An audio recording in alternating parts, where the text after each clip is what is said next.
Bank of India की शाखा में एक ऐसा वाकया हुआ जिसने पूरे देश को झकझोर कर रख दिया। ये कहानी है 60 लाख रुपए की, जो आज के हिसाब से 170 करोड़ से भी ज्यादा होती। ये कोई साधारण बैंक डकैती नहीं थी। आरोपी को पकड़कर 2 दिन में ही कोर्ट में सुनवाई कर जेल भेज दिया गया और जेल में ही 1 साल के भीतर रहस्यमयी तरीके से उसकी कि 1947 के बंटवारे की लूट और हिंसा ने उसे अंदर तक झकझोर दिया था। 1971 में बांग्लादेश मुक्ति संग्राम की त्रासदी ने उसे और बेचैन कर दिया। उसका मकसद कुछ ऐसा सनसनीखेज करने का था कि इसकी इतनी त्वरित सुनवाई हुई कि मीडिया ने सवाल तक उठा दिए।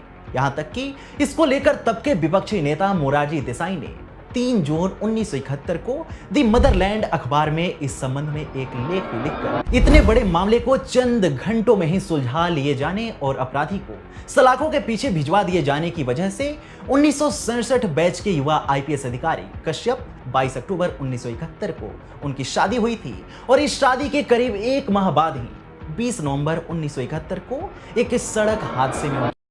क्या आपने कभी सुना है कि एक फोन कॉल इतना ताकतवर हो सकता है कि वो देश के सबसे बड़े बैंक को हिला दे और भारत की आयरन लेडी इंदिरा गांधी के नाम को सुर्खियों में ला दे?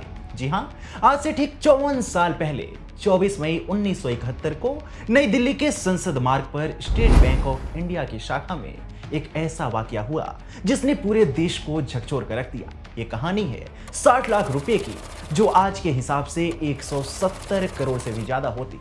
ये कोई साधारण बैंक डकैती नहीं थी, बल्कि एक ऐसी साजिश थी जिसमें इंदिरा गांधी और उनके सचिव का नाम इस्तेमाल कर एक शख्स ने बैंक को चकमा दे दिया। धोखाधड़ी में इंदिरा गांधी का नाम सुर्खियों में आया। आरोपी को पकड़कर 2 दिन में ही कोर्ट में सुनवाई कर जेल भेज दिया गया और जेल में ही 1 साल के भीतर रहस्यमयी तरीके से उसकी हो गई।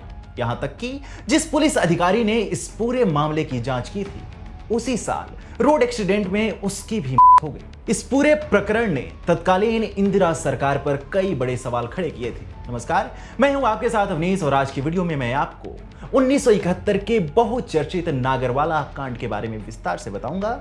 आगे बढ़ेंगे उससे पहले यदि आपने अभी तक हमारे चैनल को सब्सक्राइब नहीं किया है तो इसे सब्सक्राइब करें और वीडियो को लाइक करें। 24 मई 1971 का दिन था। सुबह के 11:45 बजे नई दिल्ली की भीड़ भाड़ वाली सड़कों के बीच स्टेट बैंक ऑफ इंडिया की संसद मार्ग शाखा में चीफ कैशियर वेद प्रकाश मल्होत्रा अपने रोजमर्रा के काम में व्यस्त थे। तभी उनका फोन बजा। दूसरी ओर से आवाज आई, मैं पीएन हक्सर बोल रहा हूं, प्रधानमंत्री का सचिव। यह सुनते ही मल्होत्रा के कान खड़े हो गए। हक्सर ने कहा, प्रधानमंत्री इंदिरा गांधी को एक अत्यंत गोपनीय काम के लिए 60 लाख रुपए चाहिए। आपको ये राशि तुरंत किसी शख्स को सौंपनी होगी। मल्होत्रा ने जब चेक या रसीद की बात की तो फोन की दूसरी ओर से एक ऐसी आवाज आई जिसने उनके होश उड़ा दिए। उस आवाज ने कहा, मैं इंदिरा गांधी बोल रही हूं, ये राशि तुरंत चाहिए और ये काम बेहद गोपनीय है। इंदिरा गांधी की वो बुलंद और सम्मोहक आवाज सुनकर मल्होत्रा जैसे मंत्रमुग्ध हो गए। बिना किसी लिखित आदेश, बिना अपने उच्च अधिकारियों से पूछे उन्होंने बैंक की तिजोरी खोली, 60 लाख रुपए की भारी भरकम राशि निकाली और बैंक की कार में खुद उस शख्स तक पहुंचाने निकल पड़े। यह सब कुछ 2 घंटों के भीतर ही हो गया, लेकिन जैसे ही पैसे उस शख्स के हाथों में गए, मल्होत्रा को एहसास हुआ कि वो एक बहुत बड़े धोखे के शिकार हो चुके हैं। इस सनसनीखेज साजिश का मास्टरमाइंड था रुस्तम सोहराब नागरवाला, जिसे उसके दोस्त रूसी कहते थे। रूसी कोई साधारण शख्स नहीं था। वो भारतीय सेना का एक पूर्व कैप्टन था जिसने 1943 में भारतीय सैन्य अकादमी में दाखिला लिया और लाहौर, क्वेटा, जबलपुर जैसी जगहों पर अपनी सेवाएं दी थी। लेकिन 1949 में एक सड़क हादसे ने उसका एक पैर छीन लिया, जिसके बाद उसे सेना से हटना पड़ा था। हादसे ने न सिर्फ उसका पैर बल्कि उसके होठों के हिलने की क्षमता भी प्रभावित की थी। उसके बाद रुस्तम ने अपनी चालाकी और जुगाड़बाजी से जिंदगी चलाई। जिस दिन यह घटना घटित हुई, उसी दिन की रात 8 बजे नागरवाला को गिरफ्तार कर लिया गया और ज्यादातर राशि बरामद कर ली गई।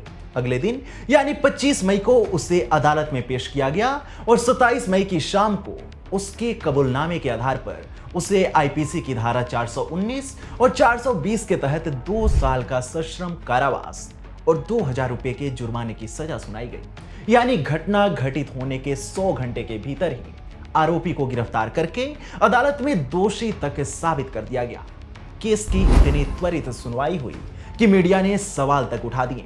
यहां तक कि इसको लेकर तब के विपक्षी नेता मोरारजी देसाई ने 3 जून 1971 को द मदरलैंड अखबार में इस संबंध में एक लेख भी लिखकर पुलिस एवं न्यायिक सक्रियता की आलोचना की और कई सवाल उठाए। विचारणीय बात यह भी है कि जिस नागरवाला को कोर्ट ने सजा सुना दी थी, जुर्माना लगा दिया था, बाद में जब ऊपरी अदालतों में इस सजा के खिलाफ सुनवाई हुई तो दोषी नागरवाला को जमानत दे दी गई।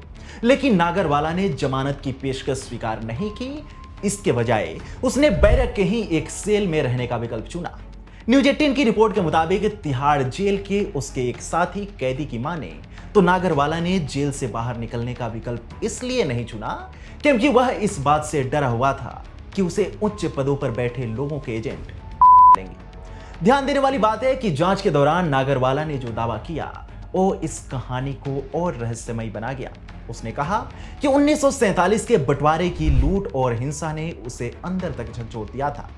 1971 में बांग्लादेश मुक्ति संग्राम की त्रासदी ने उसे और बेचैन कर दिया।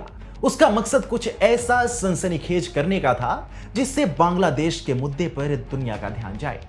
रुस्तम ने अपने बयान में ये बातें तो बताई, लेकिन ये किसी को हजम नहीं हुआ। गौरतलब है कि इस घटना के कुछ महीनों बाद ही भारत की कोशिशों से बांग्लादेश का जन्म हुआ था, लेकिन इस पूरे मामले में इंदिरा गांधी का नाम आने से सियासी भूचाल आ गया। अखबारों की सुर्खियां उनके नाम से रंग गईं। विपक्ष ने इसे मौके की तरह भुनाया और इंदिरा पर तरह तरह के आरोप लगाए, लेकिन इंदिरा गांधी ने साफ कहा कि मेरा इस मामले से कोई लेना देना नहीं है। मैं न तो नागरवाला को जानती हूं, न ही इस घटना से मेरा कोई वास्ता था। उन्होंने ये भी कहा कि उन्हें हैरानी थी कि एक अनुभवी बैंक कर्मचारी सिर्फ एक फोन कॉल के आधार पर बिना किसी लिखित आदेश के इतनी बड़ी राशि कैसे दे सकता है। नागरवाला की गिरफ्तारी के 5 दिनों बाद 29 मई को दिल्ली पुलिस ने एसबीआई के चीफ कैशियर वेद प्रकाश मल्होत्रा को हिरासत में लिया और फिर 2 जून को उन्हें न्यायिक हिरासत में भेज दिया गया। जेल में 1 सप्ताह रहने के बाद उन्हें 9 जून को एक सत्र न्यायालय ने जमानत दे दी। ध्यान देने वाली बात है कि वेद प्रकाश मल्होत्रा काफी बेहतरीन अधिकारी थे जिनकी काफी पूछ थी। यहां तक कि चीफ कैशियर का पद बैंक द्वारा विशेष रूप से उनके लिए ही बनाया गया था। लेकिन गिरफ्तारी के बाद मल्होत्रा को एसबीआई ने निलंबित कर दिया। अदालत से बाइज्जत बरी होने के बाद भी उन्हें फिर से सेवा में नहीं लिया गया। 10 नवंबर 1972 को बैंक ने उन्हें बर्खास्त कर दिया। मल्होत्रा की पेंशन रोक दी गई और भविष्य निधि में जमा राशि भी उन्हें नहीं मिली। आपको बता दें कि 1971 में मोरारजी देसाई ने इस मामले में न्यायिक प्रक्रिया पर सवाल उठाते हुए अखबार में लेख लिखा था। ऐसे में जब 1977 में वो प्रधानमंत्री बने तो जनता पार्टी सरकार ने इस मामले की जांच के लिए सुप्रीम कोर्ट के रिटायर्ड जज जस्टिस पिंगले जगमोहन रेड्डी की अगुवाई में एक आयोग बनाया। आयोग ने पाया कि नागरवाला ने शायद 1954-55 में इंदिरा गांधी से मुआवजे के लिए मुलाकात की थी और 1967 में वियतनाम युद्ध के सिलसिले में भी वो उनसे मिला था। लेकिन इतनी छोटी मोटी मुलाकातों से यह संभव नहीं था कि इंदिरा गांधी उसे इतना बड़ा काम सौंपती। बीच के सालों में इनकी मुलाकातों का कोई प्रमाण नहीं मिलता और ये घटना तो मई 1971 में घटित हुई थी। ऐसे में रेड्डी आयोग की जांच में इंदिरा गांधी का नाम तो नहीं आया, लेकिन आयोग ने उन्हें पूरी तरह से क्लियरेंस भी नहीं दिया। पत्रकार प्रकाश पात्रा और राशिद किदवई की लिखी गई किताब the scam that shook the nation में इस नागरवाला कांड की विस्तार से पड़ताल की गई है। इस पूरे प्रकरण के एक और महत्वपूर्ण किरदार मामले के मुख्य जांच अधिकारी व सहायक पुलिस अधीक्षक डीके कश्यप थे। इतने बड़े मामले को चंद घंटों में ही सुलझा लिए जाने और अपराधी को सलाखों के पीछे भिजवा दिए जाने की वजह से 1967 बैच के युवा आईपीएस अधिकारी कश्यप अपने साथियों के बीच काफी मशहूर हो गए थे। 22 अक्टूबर 1971 को उनकी शादी हुई थी और इस शादी के करीब 1 माह बाद ही 20 नवंबर 1971 को एक सड़क हादसे में उनकी हो जाती है। वहीं 2 मार्च 1972 को पुलिस हिरासत में नागरवाला की भी रहस्यमयी तरीके से हो गई। उसकी की परिस्थितियों पर सवाल उठे, लेकिन कोई ठोस जवाब नहीं मिला। वहीं मुख्य जांच अधिकारी डीके कश्यप की असामयिक ने शक को और पुख्ता करने का काम किया। आम धारणा यह थी कि चूंकि वे इस पूरे प्रकरण के बारे में काफी कुछ जानते थे, इसलिए उन्हें रास्ते से हटा दिया गया। हालांकि इन में कहीं कुछ साबित नहीं हो पाया, बावजूद इसके कई सवाल अनुत्तरित रह गए। सवाल आज भी उठते हैं कि क्या नागरवाल सचमुच अकेले इस साजिश का मास्टरमाइंड था? क्या उसने सचमुच इंदिरा गांधी की आवाज की नकल की थी या अन्य लोग भी इस खेल में शामिल थे? केस की जांच करने वाले पुलिस अफसर की के पीछे की वजह भी आज तक किसी को पता नहीं चल पाई। ये सवाल इतिहास के पन्नों में एक अनसुलझी पहेली बनकर रह गए। उसके बाद 1980 में इंदिरा गांधी की सत्ता में वापसी हुई और 15 जनवरी 1981 को यह मामला आधिकारिक तौर पर बंद कर दिया गया था। इस मामले पर आपकी क्या राय है? इसे लेकर आप क्या सोचते हैं? हमें कमेंट सेक्शन में जरूर बताएं।